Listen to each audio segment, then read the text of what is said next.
firman Tuhan yang ini akan dibawakan oleh Kak Reynard. Boleh kita kasih reaction dulu ya buat Kak Reynard biar semangat. Oke, silakan Kak Reynard. Oke, selamat malam teman-teman semua. Apa kabarnya semua? Oke, jadi malam hari ini sesuai dengan topik ya, yang teman-teman udah lihat di posternya sendiri, yaitu tentang fit. Udah pasti tahu lah ya, ini ngomongin tentang apa, apalagi dari background image-nya udah kelihatan gitu ya, ada orang sepatu lari lah dan sebagainya gitu-gitu. Jadi ya, kita ngomongin malam hari ini tentang fit dalam konteks kesehatan teman-teman. Nah, mungkin buat teman-teman yang bertanya-tanya ya, eh, kok eh, komunitas Alkitab, komunitas belajar firman, ngomonginnya kok kesehatan gitu, ngomonginnya kok fitness gitu. Emang apa hubungannya? Atau mungkin eh, kita coba mikir gitu, ini apakah jangan-jangan nggak bahas firman, cuman bikin sesi sendiri gitu ngomongin fitness? Nah, teman-teman, malam hari ini kita akan sama-sama melihat, sebenarnya kita bisa melihat betapa dalamnya kekayaan firman untuk bisa menjawab segala aspek di dalam kehidupan kita secara umum. Terutama juga kita bisa melihat bahwa firman pun juga menyentuh ranah bagaimana kita mempergunakan fitness gitu. Jadi pastinya ketika kita membicarakan tentang topik fitness ini, kita kan sama-sama melihat bagaimana sejauh mana Alkitab mengatakan tentang kehidupan fitness, ya, tentang kesehatan ini. So, sebenarnya masih banyak banget angle yang bisa saya pakai untuk ngebahas tentang ini. Tapi salah satu angle yang akan kita pakai untuk ngebahas fitness ini adalah kita akan sama-sama melihat daripada suatu kecenderungan, suatu tendensi yang dialami sama jemaat di Korintus pada saat itu. Oke, so tanpa berlama-lama lagi, aku akan share screen. Bentar ya.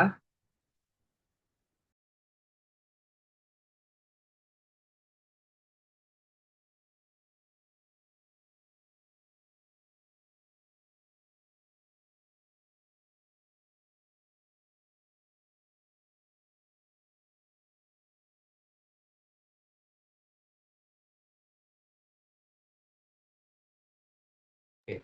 Sorry tadi ada iklan sebentar ya, teman-teman ya. Oke, ini share screen. Oke, fit. Udah kelihatan teman-teman semua? Ada. Oke, baiklah. Nah, seperti temanya ya, kita akan bahas fit. Nah, langsung aja. Buat teman-teman mungkin yang familiar dengan movie di sini, dengan scene daripada film di sini, apakah teman-teman notice ini dari film apa? Mungkin bisa chat dulu di komentar. Ada yang tahu ini dari film apa? Oke, kayaknya udah banyak nih yang jawab nih. Doctor Strange gitu. Wah, udah banyak nih ya. Dokter aneh. Oke, jadi buat teman-teman yang nggak familiar dengan film superhero, ini adalah film Doctor Strange. Dua scene ini ya dari film Doctor Strange. Kenapa saya pakai scene ini? Untuk menunjukkan seringkali, jadi gini, kita akan membahas suatu tendensi yang dialami sama jemaat Korintus, di mana yang kita akan bahas segera, kita akan buka sama-sama Alkitab kita. Tapi sebelum saya masuk ke situ, saya pengen kasih tunjuk sesuatu visual untuk membantu kita mencerna. Seringkali kita tuh berpikir bahwa, jadi tidak sedikit, mungkin tidak sedikit orang-orang percaya itu berpikir ketika kita sudah masuk ke dalam puji Tuhan, kita masuk sorga, kelihatannya tuh visualisasinya ya udah kayak itu kehidupan di mana kita sudah tidak memedulikan tentang aspek tubuh, tapi hanya memedulikan tentang kepentingan kehidupan roh atau jiwa gitu di alam sana. Jadi di sini kita bisa lihat suatu visual dari film Doctor Strange ini di mana kelihatannya tuh itu rohnya, itu jiwanya, itulah jiwa kita nanti kalau kita nanti masuk surga bentuknya kayak gitu gitu. Kita tuh berdiri sebagai roh dan jiwa gitu. Jadi nggak ada lagi tuh aspek material gitu dari tubuh kita. Nah, tidak sedikit orang-orang percaya yang masih punya pemikiran yang salah seperti itu. Dan saya harus katakan itu adalah pemikiran yang salah karena kita akan sama-sama melihat sebelum kita melihat kenapa kita akan melihat sama-sama, mari kita buka Alkitab kita di 1 Korintus 6 ayat 12 sampai dengan 20, teman-teman. Mari kita buka 1 Korintus 6 ayat 12 sampai 20. Yang udah dapat mungkin bisa kasih reaction supaya saya bisa lihat berapa banyak yang udah standby. Oke. 1 Korintus 6 ayat 12 sampai dengan 20. Oke. Nah, teman-teman, saya akan tidak akan membaca semua bagian ayatnya. Tapi yang teman-teman mungkin kalau teman-teman punya Alkitab fisik, teman-teman akan menemukan bahwa di bagian perikop 1 Korintus 6 ayat 12 sampai 20 ini, di situ kita bisa melihat ya bahwa biasanya di Alkitab versi LAI, terbitan LAI itu ada perikop judulnya kayak nasihat terhadap percabulan gitu. Mungkin kalau bahasa Inggris beware of sexual immorality. Jadi ini sebenarnya teguran Paulus terhadap orang-orang yang berlaku cabul gitu. Mereka-mereka ini jemaat di Korintus, orang-orang yang sudah Kristen percaya Yesus, tapi mereka malah mempergunakan kebebasan mereka untuk percabulan gitu. Nah, di sini kita bisa lihat bahwa Paulus, teman-teman ya, saya akan coba kutip satu bagian aja. Di ayat 19 itu bahkan Paulus sempat menegur gitu ya, di tengah-tengah fenomena di mana jemaat Korintus ini mempergunakan tubuhnya dengan seenak hawa nafsu mereka, Paulus menegur gitu. Tidakkah tidak tahukah kamu bahwa tubuh kamu semua adalah bait Roh Kudus yang tinggal dalam kamu, roh yang kamu peroleh dari Allah, dan bahwa kamu bukan milik kamu sendiri, di ayat 19 gitu. Nah, di sini Paulus sebenarnya sedang menegur sekali lagi, menegur orang-orang Korintus ini tentang percabulan. Beberapa orang percaya di Korintus gitu ya, mengunjungi, jadi gini konteksnya.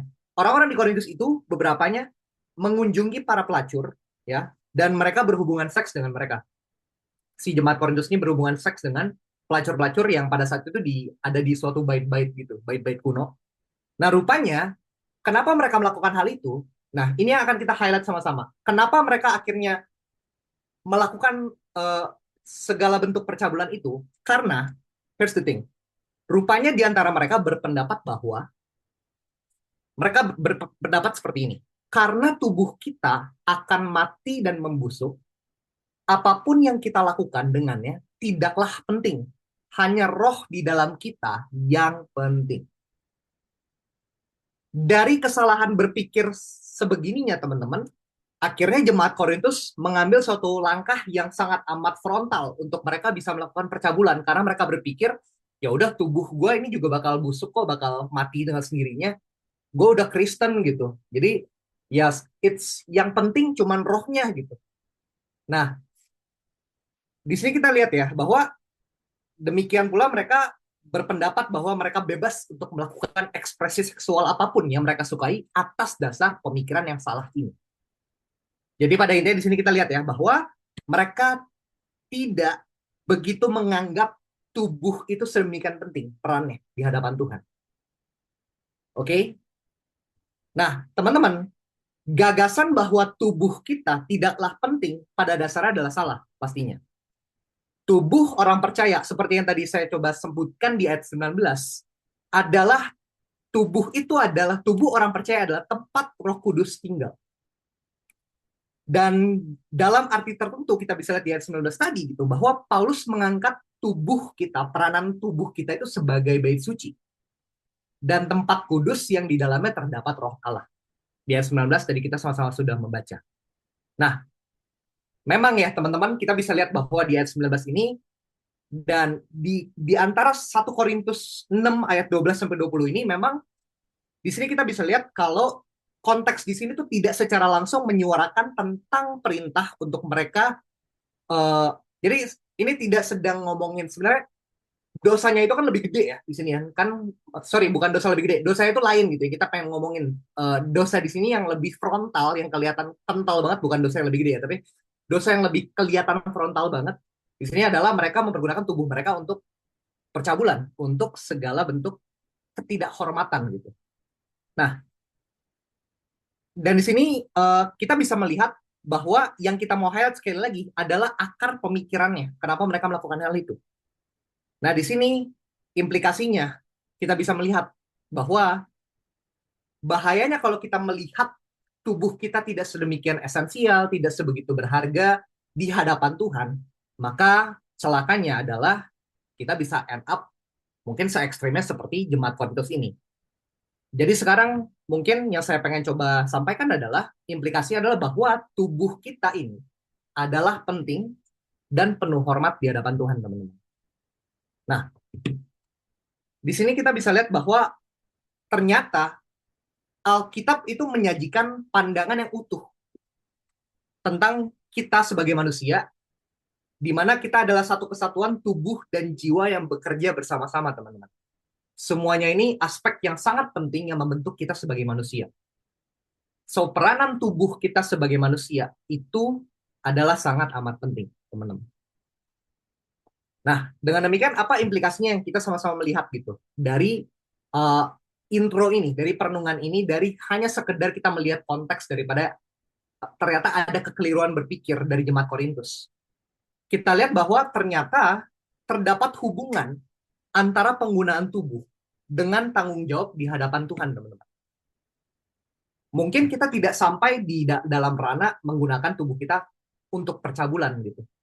Tapi mungkin di antara kita berpikir bahwa oh ya udah kita punya akar pemikiran yang sama sehingga kita tidak begitu mempertanggungjawabkan tubuh kita untuk kita gunakan untuk Tuhan gitu. Dalam konteks di mana ya udah mau tubuh kita rusak, kita nggak begitu peduliin, kita makan sepuasnya sesuai dengan nafsu kita, kita kenyangkan perut kita sesuai dengan selera kita sedemikian rupa tanpa kita memperhatikan uh, konteks hidup tubuh kita ini penting di hadapan Tuhan, maka sebenarnya kita juga beralih daripada akar pemikiran yang salah juga.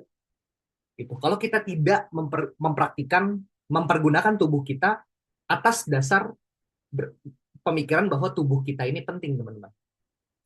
So, sekali lagi bahwa di sini kita bisa lihat bahwa kita bertanggung jawab atas tubuh kita di hadapan Allah, teman-teman semua.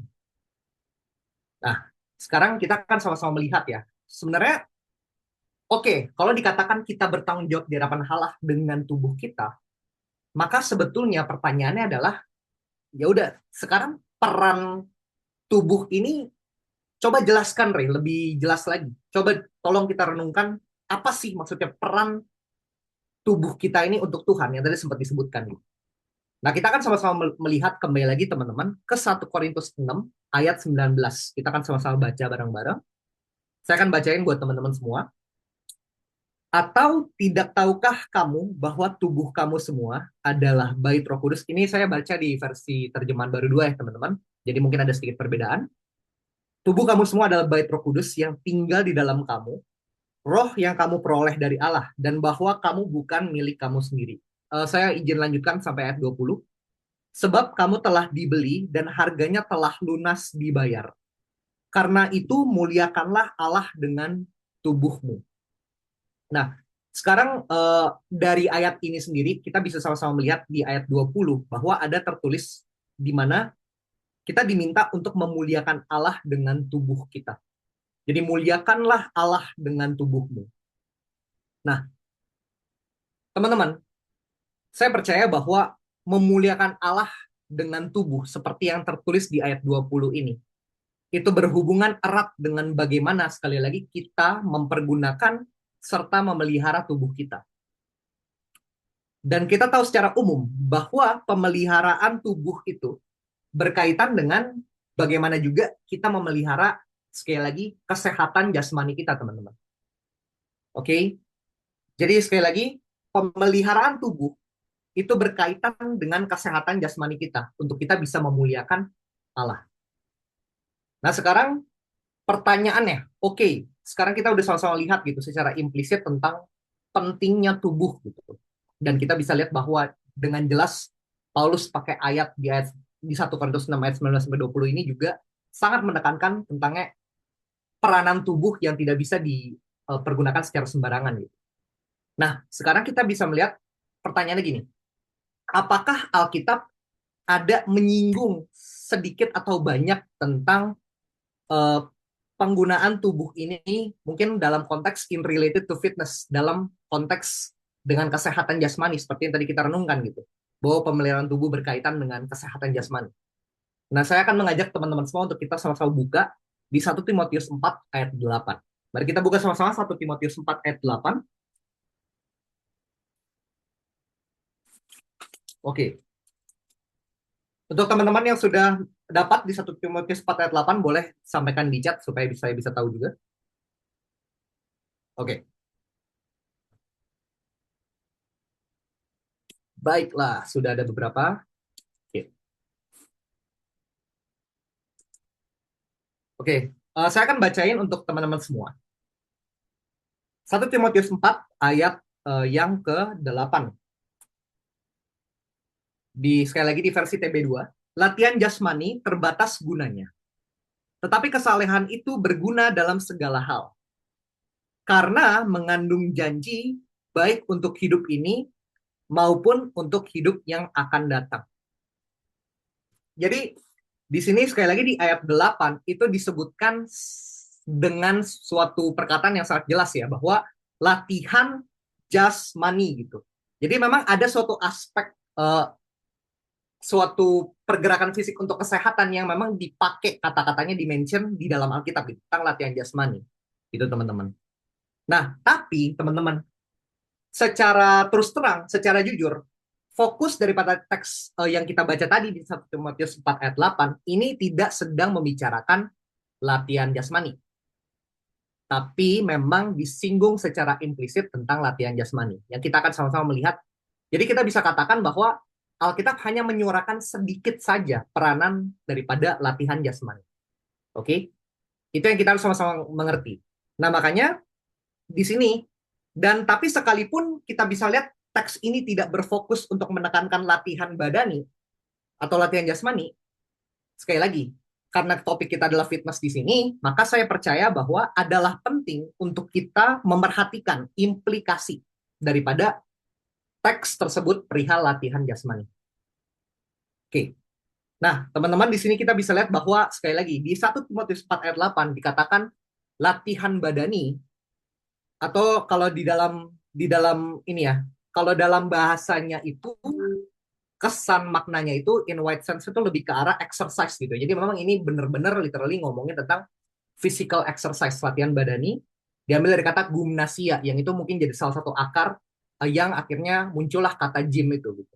Gymnasia. Nah, di sini um, saya akan mengutip salah satu pendapat daripada salah satu bapak reform di era modern sekarang, yaitu John Piper. John Piper sempat mengatakan bahwa 1 Timotius 4 ayat 8 shows that bodily training, jadi menunjukkan bahwa seperti ini ya, bentar, kayak saya, nah ini dia, shows that bodily training is of some value. Jadi di sini dikatakan, John Piper mengatakan, latihan badani itu memang menunjukkan sekian kegunaannya, fungsinya, value-nya gitu.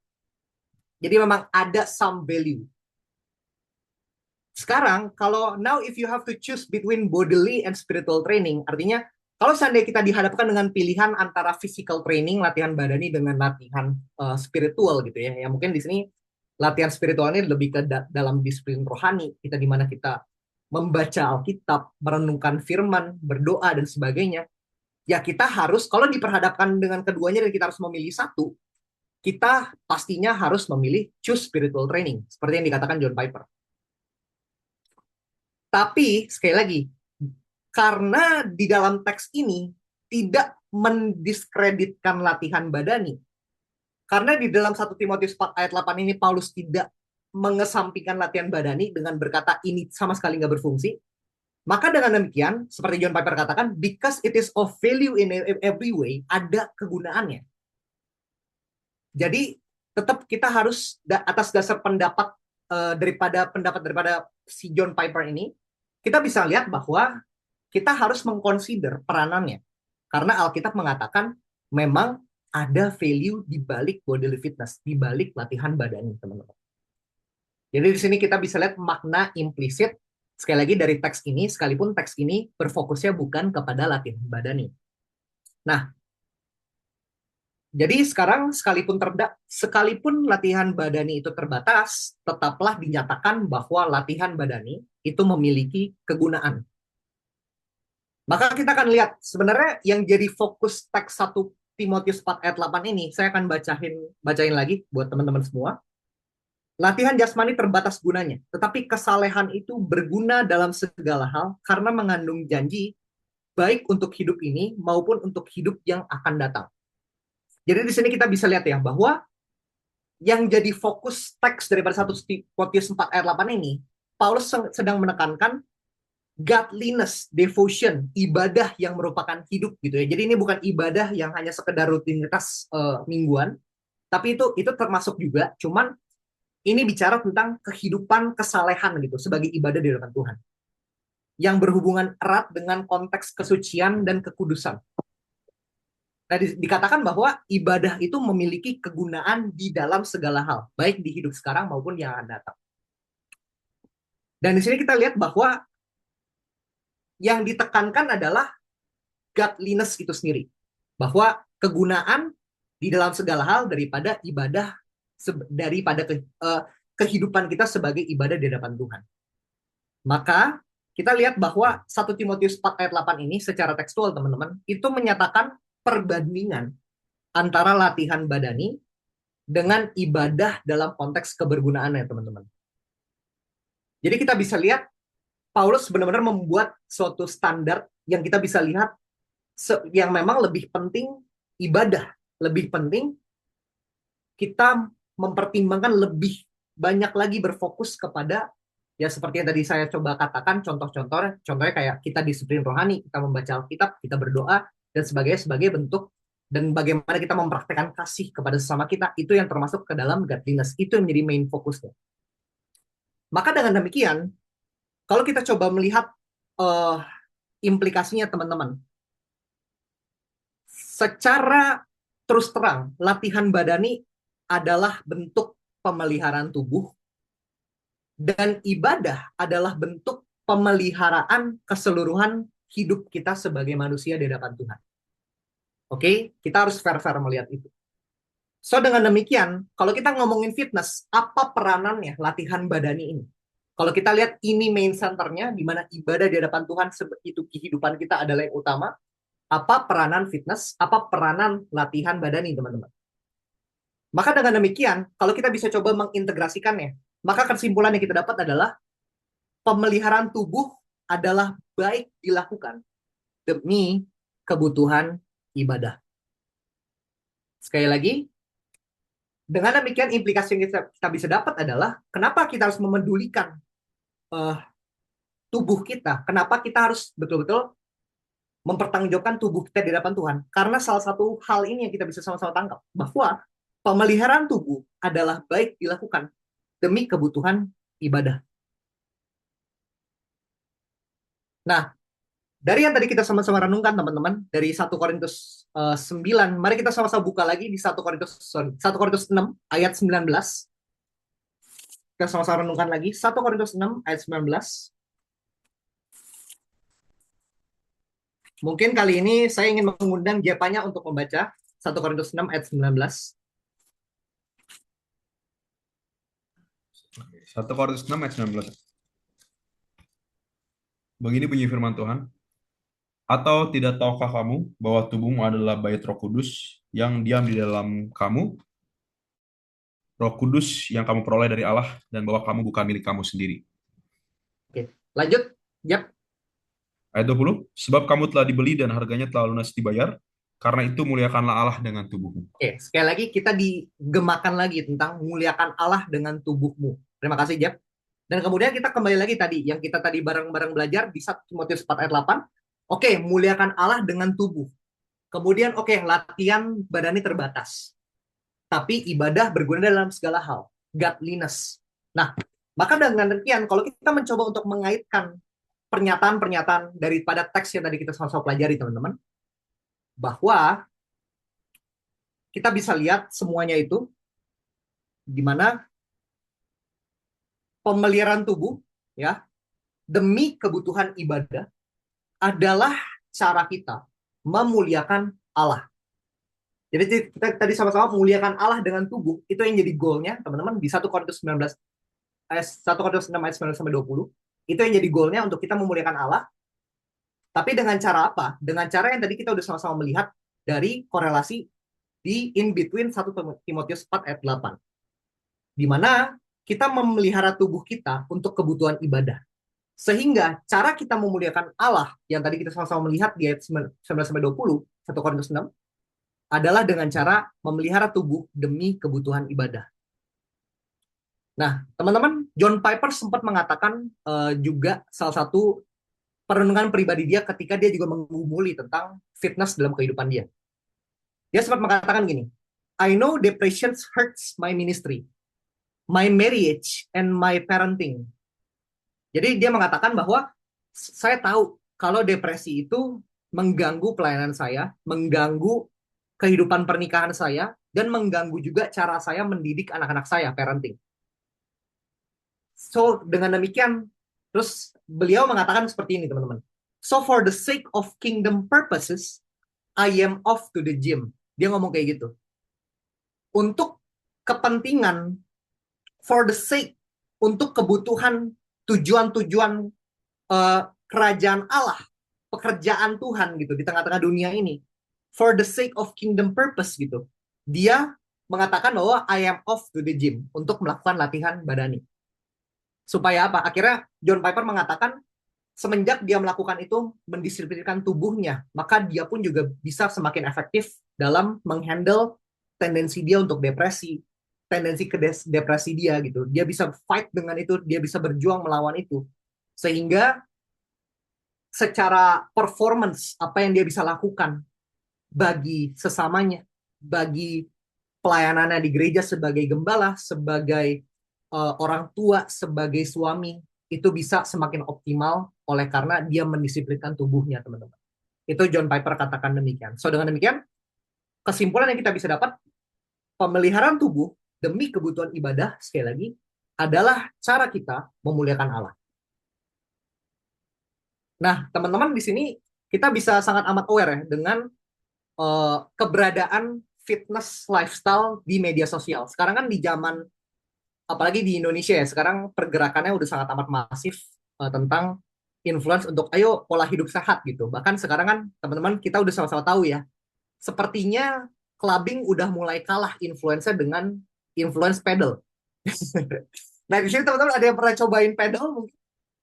Saya sih sendiri belum pernah ya, karena saya jujur sangat amat tidak tertarik. Cuman ya buat teman-teman yang sudah melakukan pedal, ya saya juga support untuk teman-teman bisa melakukan latihan tersebut gitu. Nah, di sini kita lihat bahwa banyak banget gitu influence tentang kesehatan di media sosial, teman-teman, yang kita bisa lihat gitu. Dan mungkin yang jadi suatu tendensi yang kita perhatikan, apalagi di dalam ranah bodybuilding gitu. Kan saya juga, kalau saya sendiri, saya suka melakukan olahraga, latihan pembangunan otot di gym. Saya suka untuk melatih otot saya.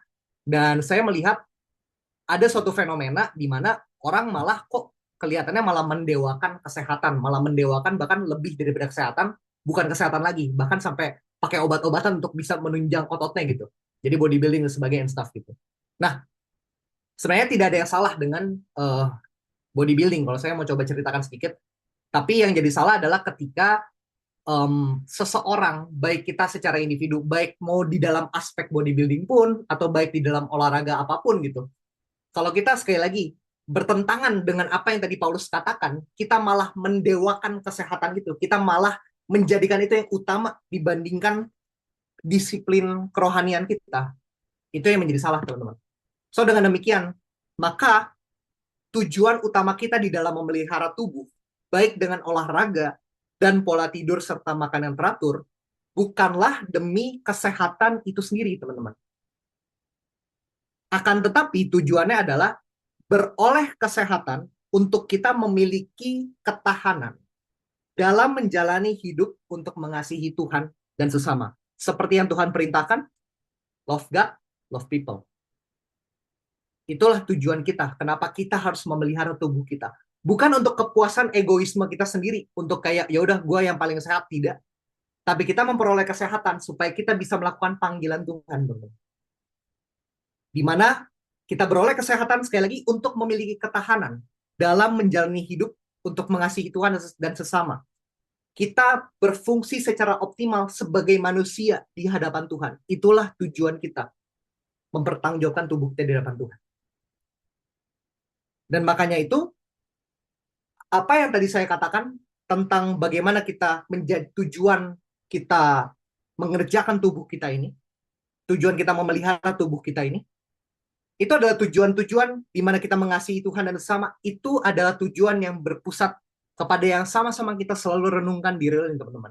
Itu adalah tujuan yang berpusat pada pemberitaan Injil. Kenapa kita mau mengasihi sesama kita? Kenapa kita mau melayani sesama kita? Karena kita pengen memperkenalkan Injil kepada sesama kita. So, dengan demikian, teman-teman, bagaimana sekarang penerapan pemeliharaan tubuh demi kebutuhan ibadah? Dari tadi kan kita ngomongin konsep secara, teoritisnya, abstraknya gimana, pandangannya seperti apa, kita udah sama-sama renungkan.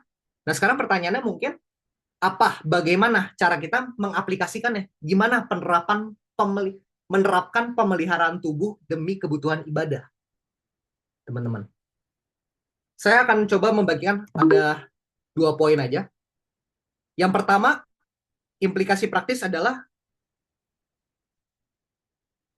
ini kita bisa lihat bahwa ketahanan pelayanan sebagai orang percaya.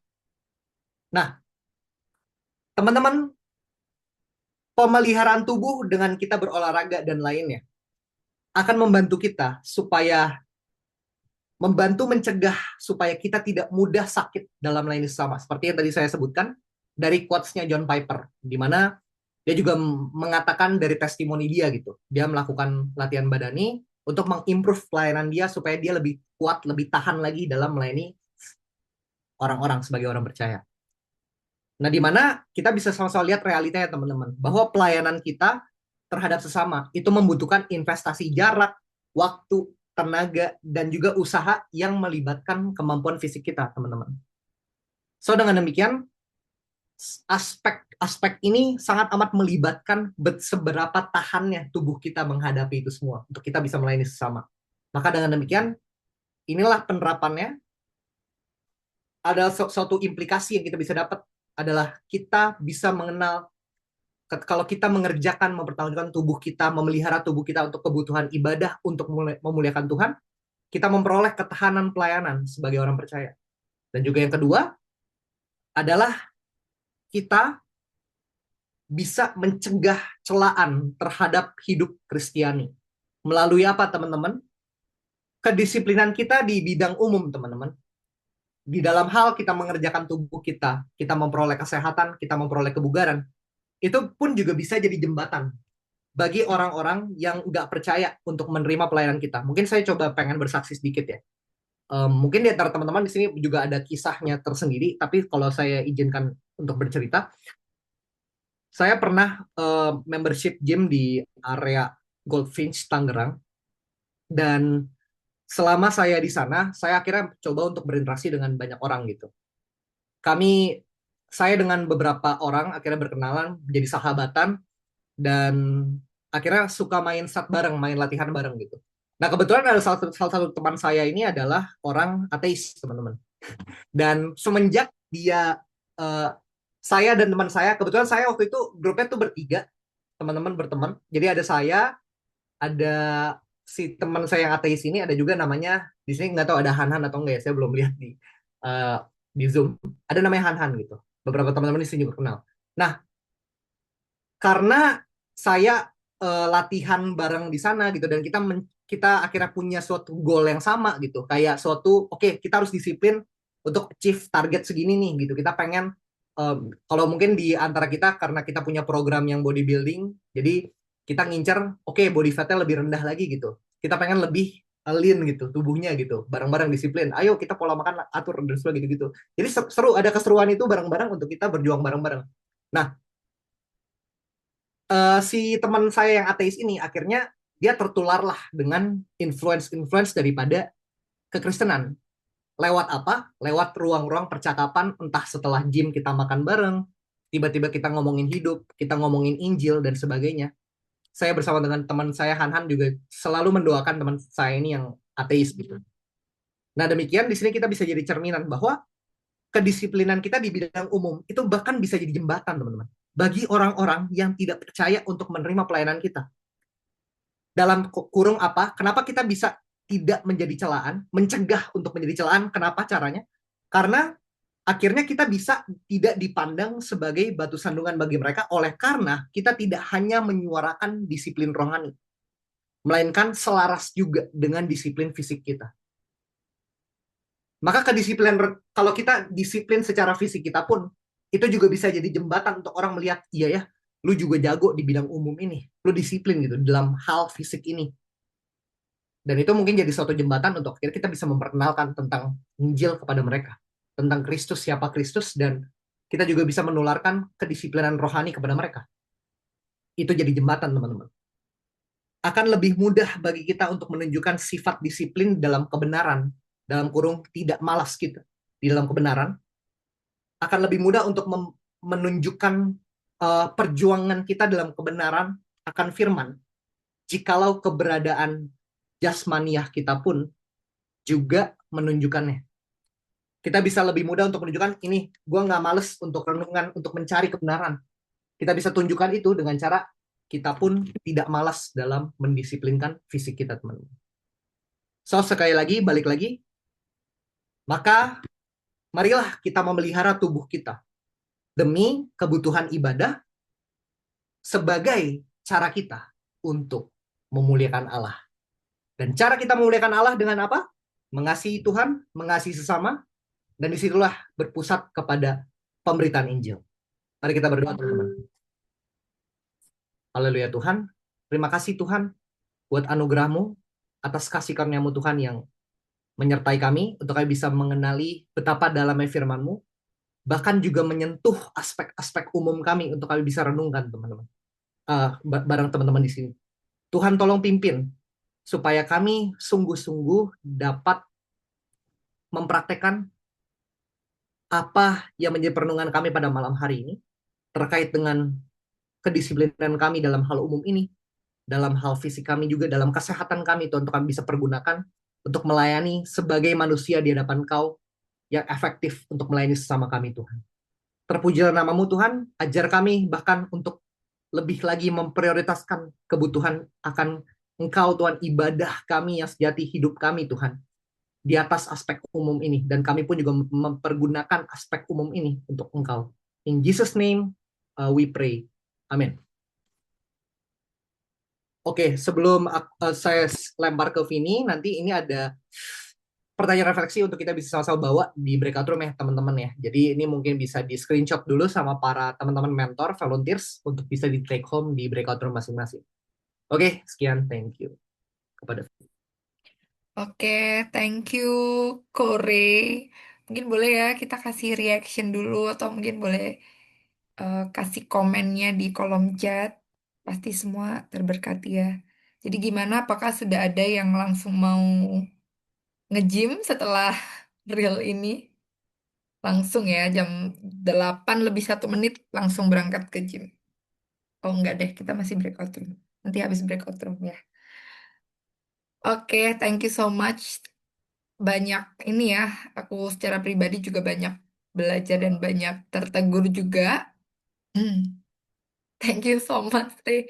Karena saya selama ini kayaknya olahraga tujuannya biar kurus sih ya, gitu. Oke, thank you, Kore. Teman-teman, sekali lagi welcome yang hari ini baru join di Reel. Aku mungkin boleh sedikit jelaskan lagi tentang Reel. Reel itu apa sebelum nanti kita akan masuk ke breakout room untuk bahas pertanyaan refleksi tadi ya. Jadi Reel ini adalah komunitas online gitu ya yang dinaungi oleh gereja Reveal, Reveal Scriptura.